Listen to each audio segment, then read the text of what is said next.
하나님 아버지와 주 예수 그리스도로부터 오는 은혜와 평강이 이 자리에 계신 여러분들과 함께하기 바랍니다. 지난 6월 25일은 한국 전쟁이 있은 지 74주년을 맞이한 날이었습니다. 1950년 6월 25일은 주일이었습니다. 북한의 갑작스런 남침으로 전쟁의 불행이 닥친 날이기도 합니다. 전쟁으로 동족 상잔의 비극과 함께 많은 사상자가 생겼고 많은 사람들이 이산가족이 되었습니다.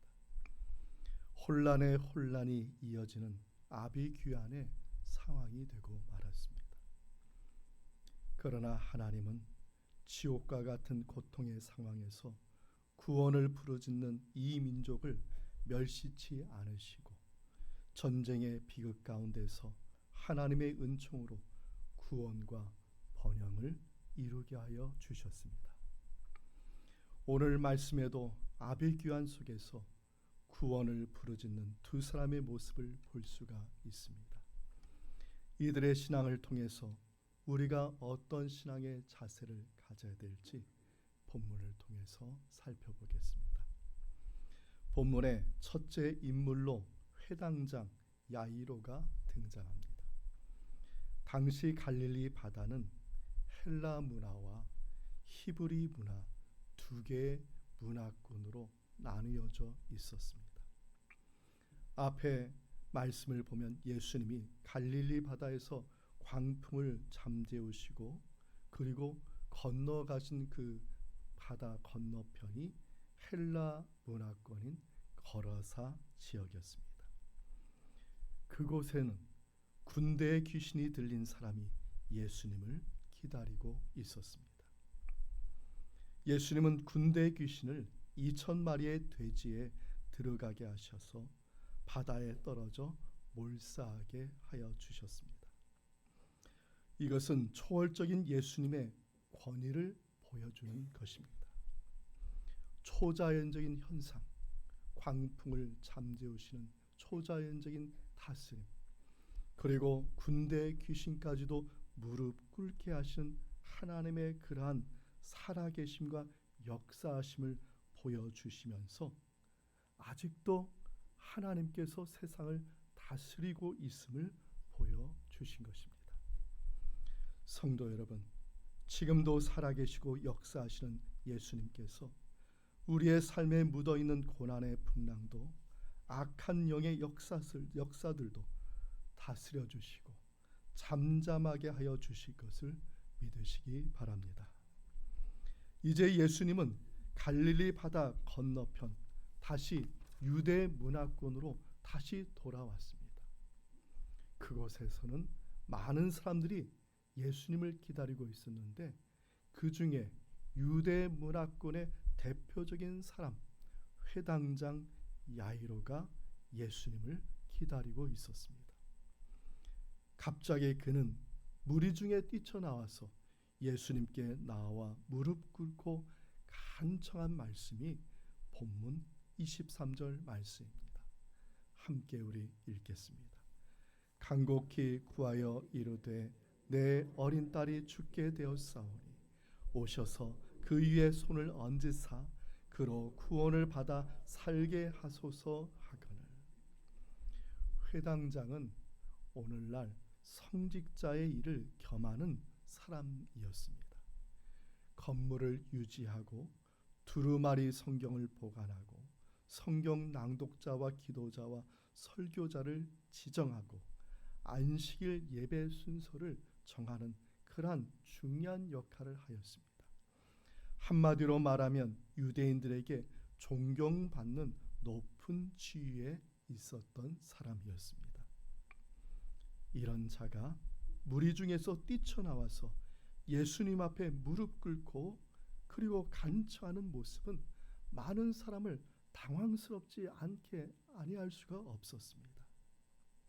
그 이유가 뭡니까? 자신의 딸이 죽게 된 것입니다.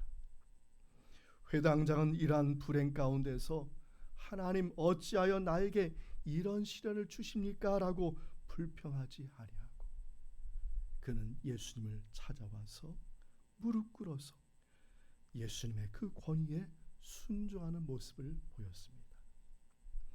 권위에 순종한다는 말은 어떤 의미입니까? 지난주에도 말씀드렸다시피 예수님이 주님이심을 인정하는 것이 바로 권위에 순종하는 것입니다.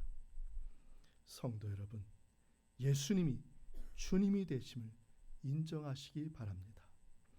여러분의 마음에 예수님 외에 다른 것을 신뢰하고 있다면 그것이 우상이고 그것이 거라사 지방의 군대 귀신과 다를 바가 없는 것입니다. 순간적이거나 한시적인 인정이 아니라 영원히 예수님이 주님 되심을 인정하고 주님께 소망을 갖고 순종하는 믿음을 이어가는 이 자리에 계신 여러분들 다 되기를 주님의 이름으로 축원드립니다. 두 번째 인물로 혈루증 앓는 여인이 예수님을 찾아왔습니다. 이제 본문은 예수님이 야유레의 집으로 이동하는 중에 한 여인을 만나게 되는 말씀입니다. 이 여인도 무리 중에서 예수님을 기다리고 있었던 것입니다. 그런데 이 여인의 스토리가 인생이 너무나 고달픈 것입니다. 여인은 12년 동안 혈류병으로 고생하고 있었습니다. 혈류병이란 것은 잠깐 이렇게 혈류병이 있다가 없어지거나 치료되는 것인데, 근데 이 여인은 혈류병이, 피가 흐르는 병이 12년 동안 계속했던 것입니다. 불치병이었던 것이죠. 본문 26절에 보면 그녀는 이미 많은 의사들에게 치료를 받았지만 고침을 받지 못하였다고 말하고 있습니다. 그래서 가진 재산을 치료하는 것에 모두 허비하였던 것입니다. 이제 여인은 아무 소망이 없는 절망 가운데 있게 되었습니다.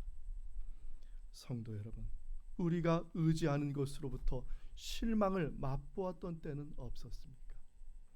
그러나 낙심하지 말기를 바랍니다. 그것에는 반드시 하나님의 뜻이 있고 이유가 있을 수 있습니다. 구약에 나오는 욥기를 보면 사탄은 욥과 관계된 모든 것을 단절시키는 일을 하였습니다. 먼저 욥의 재산을 다 잃게 하였습니다. 욥의 소유된 것을 다 재산을 단절시켰습니다. 자녀들도 다 잃게 하였습니다. 아내도 떠나고 심지어 건강도 다 잃게 말았습니다. 그럼에도 불구하고 욥은 그 혼란 속에서 무엇을 하였습니까? 절망하지 아니하고 하나님을 찬양하였습니다. 욥기 1장 21절과 22절의 말씀을 함께 읽겠습니다. 이르시되 내가 모태에서 알몸으로 나왔사온즉 또한 알몸이 그리로 돌아가올지어다. 주시니도 여호와시요 거두시니도 여호와시오니 여호와의 이름이 찬송을 받으실지니이다 하고 이 모든 일에 욥이 범죄하지 아니하고 하나님을 향하여 원망하지 아니하니라. 아멘. 이러한 욥을 보신 하나님은 욥을 위해서 갑절의 복을 예비하여 주셨습니다. 성도 여러분, 모든 상황 속에서 하나님만을 의지하는 것에 참된 소망이 있음을 기억하기 바랍니다. 그 소망 속에서 하나님은 구원의 역사를 이루어 가시는 것입니다. 마침내 혈루증을 앓는 여인은 놀라운 기적을 맛보게 되었습니다. 본문 27절과 29절 말씀을 함께 읽겠습니다. 예수의 소문을 듣고 무리 가운데 끼어 뒤로 와서 그의 옷에 손을 대니 이에 그의 혈루 근원이 곧 마름에 병이 나은 줄을 몸에 깨달으리라. 아멘. 여인은 은밀하게 예수님의 뒤편으로 접근하여 예수님의 옷자락에 손을 대면 병이 나으리란 생각으로 예수님의 옷에 손을 댔습니다. 여기서 중요한 시점을 하나 말하는데 그것은 이 여인의 시점입니다. 여인이 지금 어디에서 예수님의 옷자락을 만졌냐는 것입니다. 여인은 뒤로 돌아가서 예수님의 뒤에서 옷자락을 만졌다는 것입니다. 다시 말해서 예수님을 따르는 자의 시점은 예수님의 뒤를 따라서 예수님을 바라보아야 되는 것이고, 그리고 예수님을 뒤에 따르면서 예수님께 간청하며 예수님의 옷을 만지고 주님을 붙잡는 것이란 겁니다. 오직 예수님만 붙잡고 살아야 한다는 것입니다. 보기에 도움이 될 만한 것 이것저것 내 마음에 담고 살면 마음이 편할 것 같지요. 그러나 그것은 헛되고 헛된 것입니다. 거라사 지역에 군대 귀신에 들린 그 사람이 어찌 군대 귀신에 들려서 살아갔겠습니까? 헛되고 헛된 것을 마음에 담고 살다가 그 마음속에 귀신이 군대 귀신이 되고 만 것입니다. 오직 예수님만 붙잡을 수 있는 믿음을 갖는 저와 여러분 되기를 바랍니다. 모든 상황 속에서 모든 것에는 다 하나님이 다스리고 있고 계획하고 있고, 그리고 심지어는 거기에는 하나님의 뜻이 숨어져 있다는 것입니다. 그 상황 속에서 세상을 볼 것도 없고 사람을 볼 것도 없습니다. 오직 누구만 바라봐야겠죠? 예수님만 바라보는 이 자리에 있는 믿음 있는 사람, 모든 사람들의 믿음이 되기를 바랍니다. 마지막으로 우리 신앙인은 믿음으로 사는 것입니다. 이제 예수님은 회당장 야이로의 집에 가까이 왔을 때 회당장의 집에서 소녀가 죽었다는 안 좋은 소식이 전해졌습니다. 사회적인 신분이 높은 회당장이 굳이 예수님을 데려올 필요가 없다는 것입니다. 아무리 예수님이 기적을 베푼다 할지라도 어찌 죽은 사람을 살릴 수 있겠냐는 것입니다. 한마디로 지금 회당장의 집에 있는 사람들은 지금 회당장의 집으로 오는 예수님을 멸시하고 비웃고 있는 것이었습니다. 야이로의 마음이 두려움이 다가왔습니다. 그리고 간절한 믿음이 점점 사라지고 있었습니다. 이 모든 이야기를 다 들은 예수님이 야이로에게 한 말씀이 본문 36절의 말씀입니다. 말씀을 함께 읽겠습니다. 예수께서 그 하는 말을 곁에서 들으시고 회당장에 이르시되 두려워하지 말고 믿기만 하라 하시고 아멘. 두려워하지 말고 믿기만 하라. 헛되고 헛된 것 그거 의지하고 살다가 세상 보고 사람 보고 살다가 두려움이 밀려옵니다. 오직 예수님을 믿어야 되는데 예수님만 바라봐야 되는데 이것을 지금 하지 못하고 있는 것입니다. 지금 야유레의 심정이 우리 성도들의 심령이고 그리고 믿는 자들의 마음이 아니겠습니까? 예수님께서 말씀하셨습니다. 두려워하지 말고 믿기만 하라. 예수님은 소녀가 있는 곳으로 들어가 소녀의 손을 잡고 명하셨습니다. 달리다금 소녀야 일어나라. 즉시 소녀가 일어나 걷게 되었습니다. 할렐루야.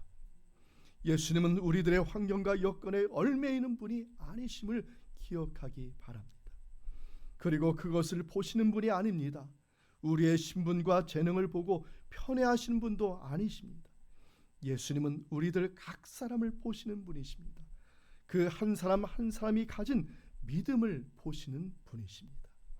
그래서 예수님은 혈루증을 고침을 받은 여인에게 하신 말씀이 무엇입니까? 34절에 이렇게 말합니다. 딸아, 내 믿음이 너를 구원하였으니 평안히 가라. 내 병에서 놓여 건강할지어다. 아멘. 이 말씀의 은총, 이 믿음이 우리 모두에게 함께하기 바랍니다. 예수님은 주님으로 모시고 사는 우리들의 삶 속에 어찌 고난이 없고 환난이 없겠습니까? 그래야 할지라도 우리 앞에 계신 예수님만 믿음으로 바라보고 따라가시기 바랍니다. 어렵고 힘들 때 우리 앞에 계신 주님만 믿음으로 붙잡기를 바랍니다. 불치병에 걸린 여인과 야이로의 딸을 살리신 주님의 역사하심이 우리 모두와 함께할 것을 믿습니다. 이 믿음으로 나아갈 때 우리 모두에게는 약속된 주님의 상급이 기다리고 있음을 기대하고 소망을 갖기를 바랍니다. 마지막으로 히브리서 11장 6절의 말씀을 읽고 말씀을 마치겠습니다. 믿음이 없이는 하나님을 기쁘시게 하지 못하나니 하나님께 나아가는 자는 반드시 그가 계신 것과 또한 그가 자기를 찾는 자들에게 상 주시는 이심을 믿어야 할지니라. 아멘. 이 말씀의 은총이 예수 그리스도 안에서 여러분의 마음과 생각을 지키시기 바랍니다. 아멘.